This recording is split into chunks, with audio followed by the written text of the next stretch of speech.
사는 일이 이 새삼스럽게 고맙고 풋풋해집니다.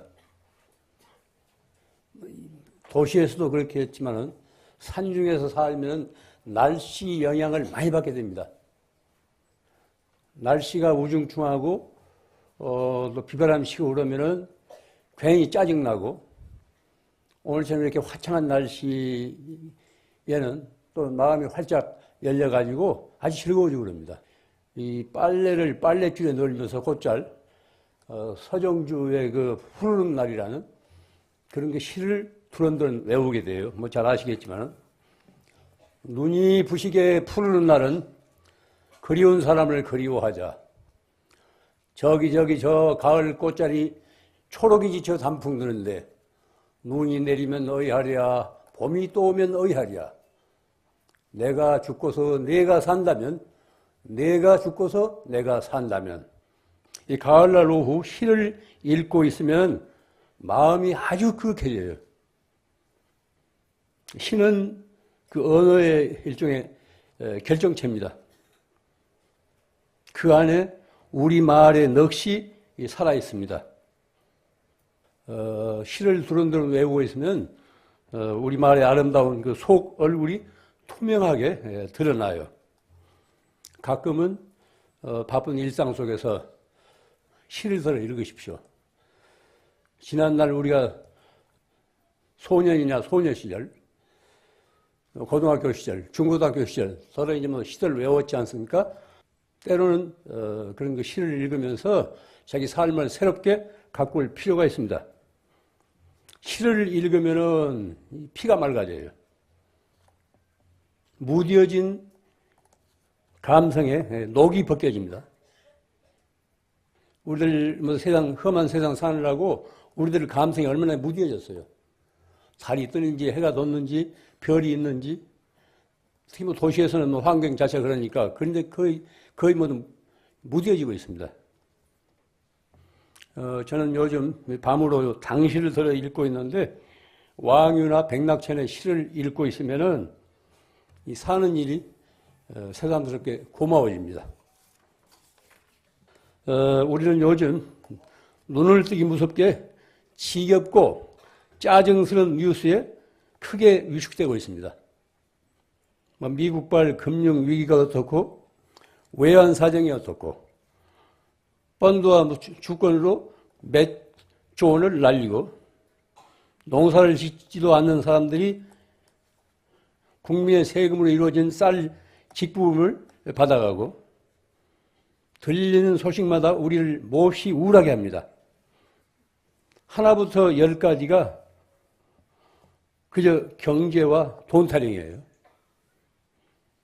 경제를 살리겠다고 나선 사람들이 경제를 살리기는커녕 널뛰고 있는 경제에 갈팡질팡 쫓기고 있는 그런 그 실정입니다. 입만 벌면 우리가 경제 하는데 우리는 과연 가진 것만큼 행복한가? 스스로 물을 수 있어야 됩니다. 많이 가진 사람들은 그만큼 더 행복한가? 그렇다고 해서 많이 갖지 못한 사람들은 다 불행한가요? 이것은 물음을 스스로 자기에게 던져야 됩니다. 외부적인 여건만 가지고 행불행을 평가할 수는 없습니다.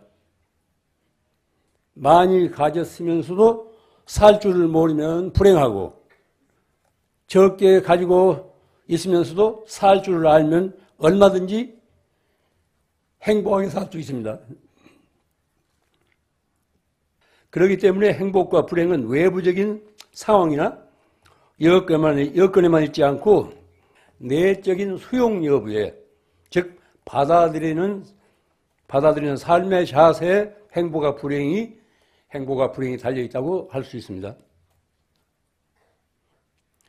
요즘처럼 들려오는 소식에 휩쓸리다 보면은 우리들 자신이 너무 왜소해지고 무력해집니다. 살아가는 일에 자신을 잃고 끝없이 방황하게 됩니다. 그러나 이와 같은 외부적인 현상만이 삶의 전부는 아닙니다. 경제 하지만 경제만이 우리 삶의 전부가 아닙니다. 눈을 아래로 돌리면은 보다 긍정적이고 아름답고 향기로운 영역이 얼마든지 있습니다. 늘 우리가 눈앞의 현실, 밤낮 들려오는 그런 뉴스에만 우리가 귀 기울이고 거기에 매몰하다 보면은 삶의 자체가 시들해요.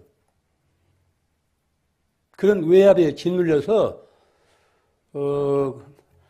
안으로 충분한 그 잠재력 가능성이 있는데 그걸 일깨우려고 하지 않습니다. 우리들 일상생활이 그렇습니다. 그래서 사는 일이 지겹고 시들해지죠.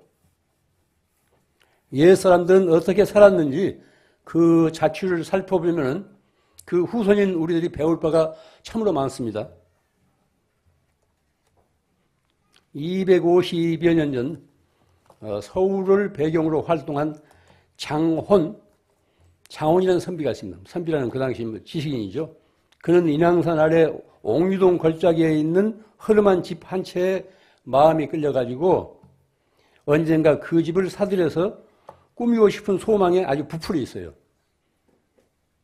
그 집을 팔려고 내놨는데 집값을 물어보니까 엽전으로 500냥, 500냥이면 250여 년 전 500냥이면 그렇게 하면 큰 돈이 아닌가 봐요.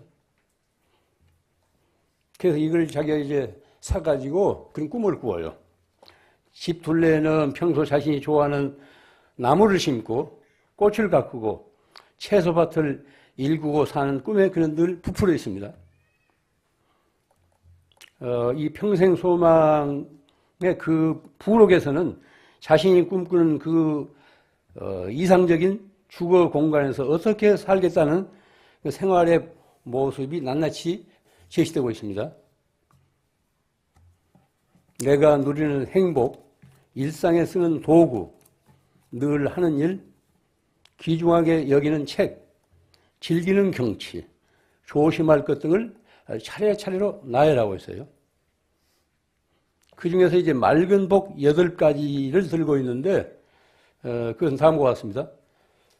그 부록에 보면 자기가 말하는 맑은 복 8가지를 들고 있어요.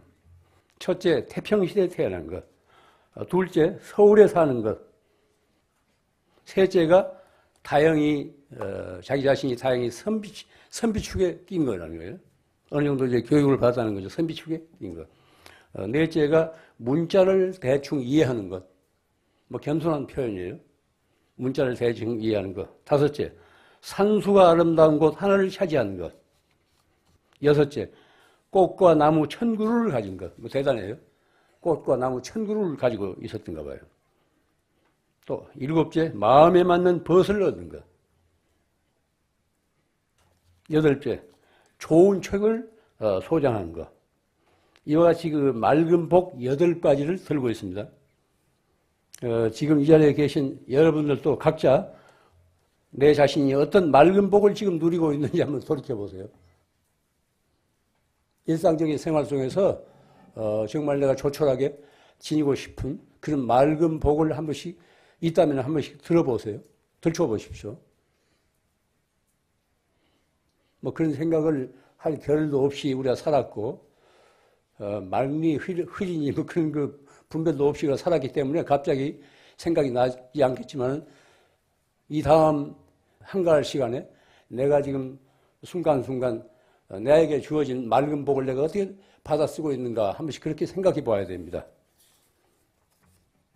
이 글을 읽으면서 저는 새삼스럽게 제 자신의 처지를 생각하게 됐습니다. 그전에도 제가 이제 몇 번 말씀드렸는데 경전이 됐건 글이 됐건 건성으로 객관적으로만 읽고 지나치지 마십시오. 그것을 자기 자신의 삶과 자기 자신의 삶을 거기에 그런 거울에 비춰볼 수 있어야 돼요. 그래야 그 경전을 읽는, 그 책을 읽는 의미가 있습니다.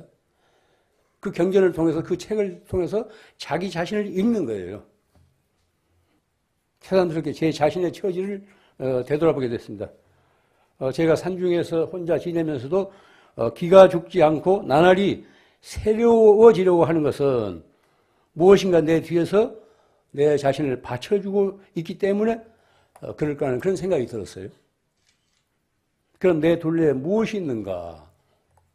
한번 돌아보니까 스승과 말벗이 될 수 있는 몇 권의 책이 있습니다. 이 고마운 존재들이에요. 둘째, 출출하거나 무료해지려고 할 때, 출출하거나 무료해지려고 할 때 마시는 차가 있어요. 내가 산중에서 살면서 차 맛을 모른다면 무슨 재미로 살까? 이런 생각을 문득문득 하게 돼요. 단지 차만 마시는 것이 아니고 그 차를 통해서 자기 자신을 들여다보고 또 사물을 보고 생각하고 그런 그 여유를 갖게 됩니다. 어떤 삶의 아주 맑은 여백 같은 것이죠. 셋째, 혼자 사는 사람들이 딱딱하고 굳어지잖아요. 걸핏하면 그 신경질이나 버리고 내가 굳어지려는 그 삶에 탄력을 주는 음악이 있어요. 물론 다행히 거기는 전기가 들어오지 않는 곳이라서 건전지로 쓰는 조그마한 소리통을 통해서 음악을 들을 수 있어요. 또 넷째, 내 일송을 기다리는 채소밭이 있다는 사실이 아주 새삼스럽게 고맙게 여겨지더라고요. 책과 차와 음악과 채소밭이 내 삶을 녹슬지 않게 받쳐주고 있다는 그런 사실이 아주 고맙게 여겨졌습니다. 여러분들도 이제 한가한 시간에 자기 삶을 녹슬지 않게 받쳐주고 있는 그런 그 맑은 복이 몇 개나 되는지 한 번씩 점검해 볼 필요가 있습니다. 사람들은 누구나 바쁜 일상 속에서 마음 한구석에는 시간적으로나 공간적으로 한적한 삶을 누리고 싶은 그런 꿈을 지니고 있습니다. 그런 꿈을 지니고 있다는 사실 자체가 아주 우리가 풋풋한 가슴을 지니게 합니다. 또 이러한 꿈은 우리들의 그 본능이에요. 앞에서 이야기한 선비의 평생의 소망도 그런 꿈의 일종의 표현입니다. 언제 현실로 이어질지 알 수 없는 소망이지만은 미래를 설계하는 그 상상만으로도 현재의 그 삶은 아주 풋풋해질 수 있습니다. 일상에 찌들지 않고 늘 풋풋한 그런 그 가슴을 지닐 수 있어요. 그런 꿈이 있기 때문에. 잘 아시다시피 소동파는 송나라때 시인이고 관리였던 소동파는 그의 적벽부에서 이렇게 말하고 있습니다. 저 강물의 맑은 바람과 산중의 밝은 달이여. 저 강물 위의 맑은 바람과 산중의 밝은 달이여. 귀로 들으니 소리가 되고 눈으로 보니 빛이 되는구나. 가지고자 해도 말릴 사람 없고 쓰고자 해도 다할 날 없으니 이것은 천지자연의 무진장이로다. 우리 둘레는 이런 그 천지자연의 무진장한 천지자연의 소리들이 무수히 있습니다. 그런데 우리가 챙기지 않기 때문에, 관심을 두지 않기 때문에 내 일상생활과 아무 연결이 안 돼요. 그러나 맑은 바람과 밝은 달을 즐길 줄 아는 사람은 세상에 그리 흔하지 않습니다. 또 맑은 바람과 밝은 달이 늘 있는 것도 아닙니다. 가령 이제 보름달 같은 거 볼 때 나이 든 사람은 저절로 그런 생각을 하게 될 거예요. 내 남은 평생에 둥근 달을 몇 번이나 볼까? 나이 든 사람은 그럴 거예요. 둥근 달을 보면서 달맞이를 하면서 내가 이 남은 생애 동안 이 달을 몇 번이나 볼까? 이런 생각을 하게 돼요. 한 번 지나가 버린 건 다시 되돌아오지 않습니다. 그때 그걸 감사하게 받아쓸 수 있어야 돼요. 또 달은 기약할 수 없습니다. 이 다음 달에 흐려서 비가 와서 날이 굳어서 뜰지 말지 알 수 없는 거예요. 기회란 그렇습니다. 달뿐이 아니라. 강산은 본래 주인이 따로 없습니다. 그것을 보고 느끼면서 즐길 줄 아는 사람만이 바로 강산의 주인이 됩니다. 이와 같이 우리 둘레는 우리가 관심을 안으로 기울이면은 우리들 삶을 보다 풍요롭게 하는 것들이 무수히 있습니다. 그런데 눈을 밖으로만 팔기 때문에 외부적인 상황이나 그 덫에 걸려서 삶을 제대로 이루지 못합니다. 우리 둘레는 이렇게 무진장한 고마운 자연이 기다리고 있어요. 우리를 위로하고 감싸주고 우리를 먹혀 살리는 그런 자연이 여기저기 널려 있습니다. 그런데 정신을 밖으로만 쏠리느라고 그걸 찾아내지를 못해요. 있는지 없는지 관심조차 없습니다. 그렇기 때문에 이 좋은 날 스스로 목숨을 끊는 사람들이 무수히 있잖아요. 고뇌를 이기지 못해서 오늘도 자살하는 사람들이 30여 명이 있을 거래요.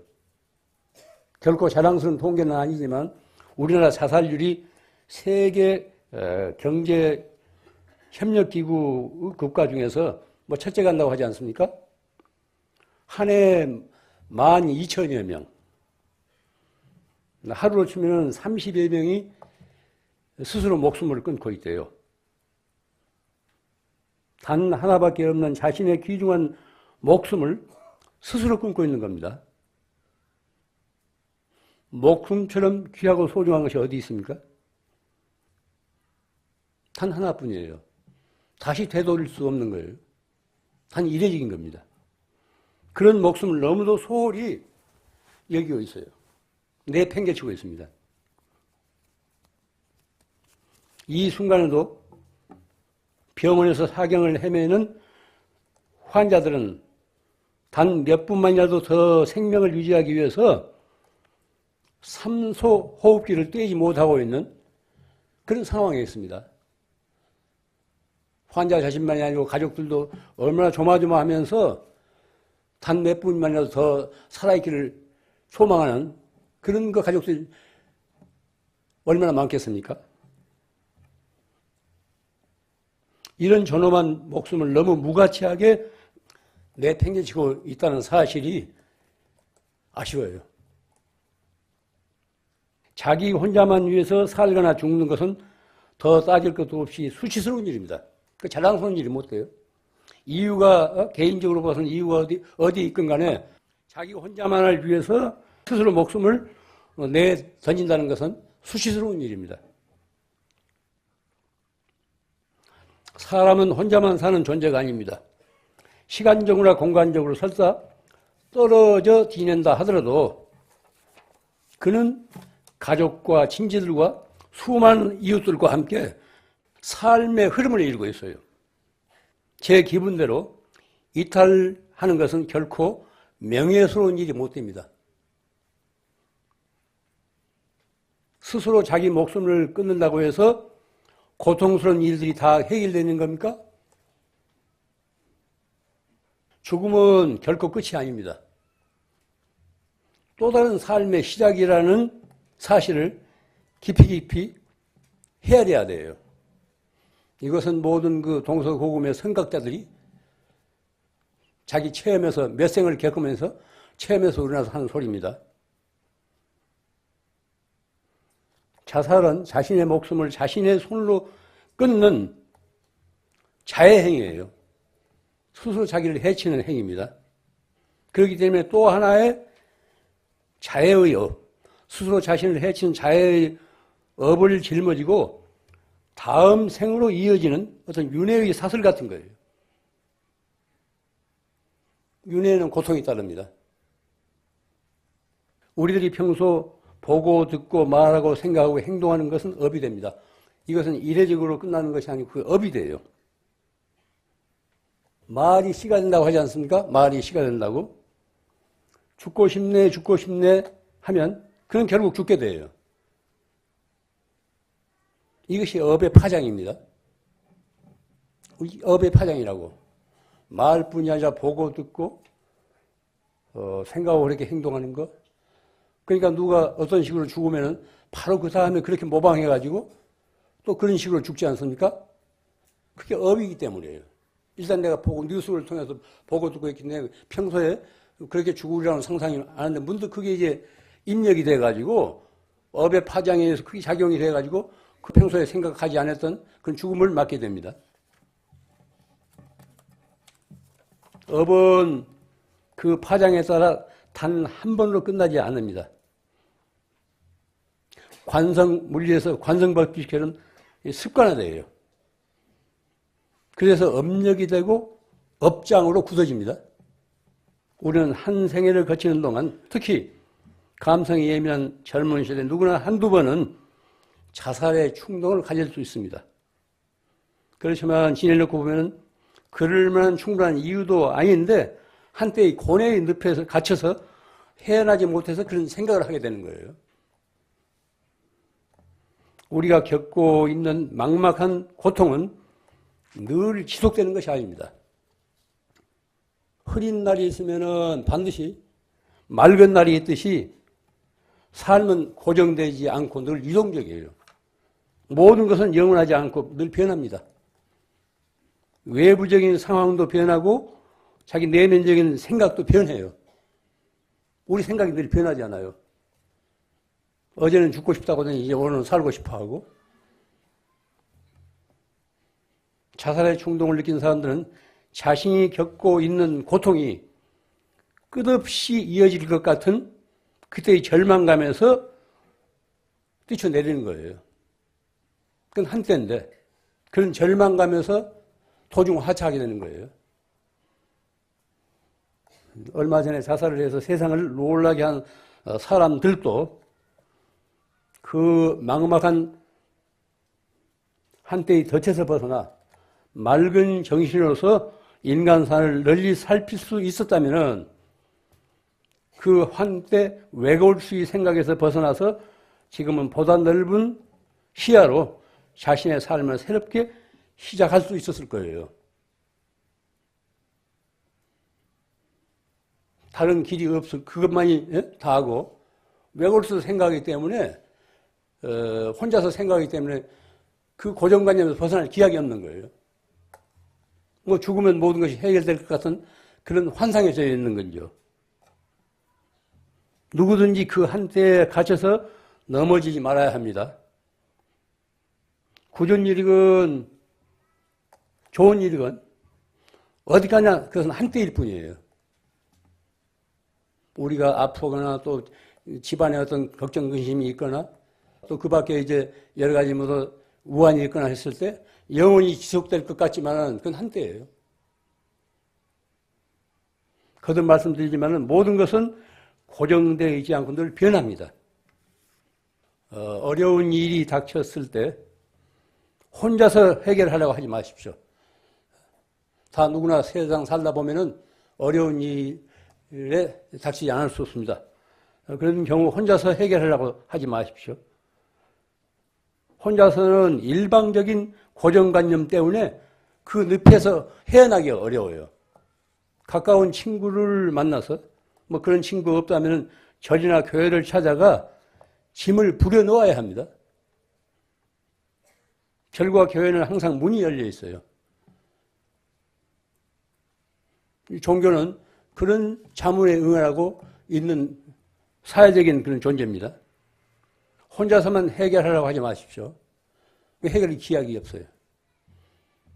만약 자살하기 전에 좋은 친구라든가 어떤 스승이라든가 자기 짐을 부려놓을 수 있는 어떤 대상이 있었다면 그렇게 끔찍한 선택을 하지 않았을 겁니다. 누구든지.